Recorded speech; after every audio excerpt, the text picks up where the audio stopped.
Il était le dernier président sud-africain blanc. Frédéric de Klerk est mort ce jeudi à l'âge de 85 ans, a annoncé sa fondation.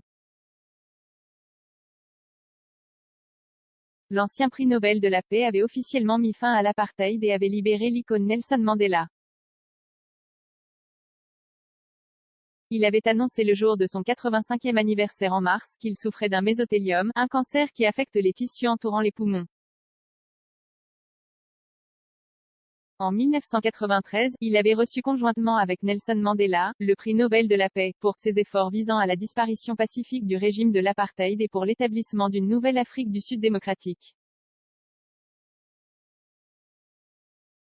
20 ans plus tard, F.W. de Klerk a estimé que sa décision avait permis d'éviter une catastrophe, sortant les Blancs de leur isolement et de leur culpabilité, et permis aux Noirs d'accéder à la dignité et à l'égalité.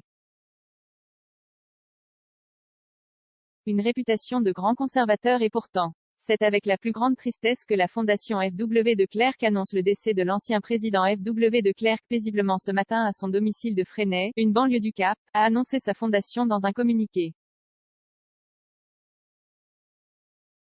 Il laisse derrière lui son épouse Elita, ses enfants Jean et Suzanne, et ses petits-enfants, ajoute le texte rédigé en anglais et en afrikaans.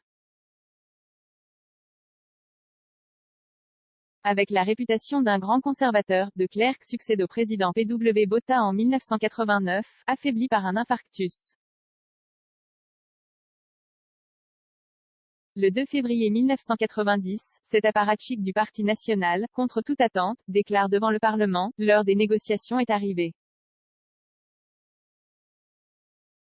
Il annonce la libération inconditionnelle du leader de l'ANC Nelson Mandela, en prison depuis 27 ans, ainsi que la levée de l'interdiction des partis anti-apartheid. Cette décision lance véritablement le processus de transition qui débouche 4 ans plus tard sur l'organisation des premières élections multiraciales dans l'histoire du pays, remportées par Mandela.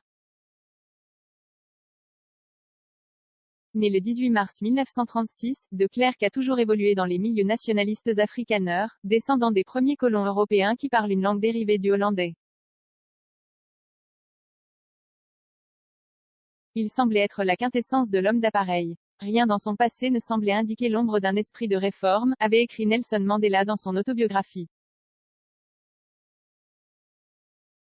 21 commentaires 118 partages partagés sur Messenger, partagés sur Facebook, partagés sur Twitter, partagés sur Flipboard, partagés sur Pinterest, partagés sur LinkedIn, envoyés par mail, sauvegarder une faute? Imprimé.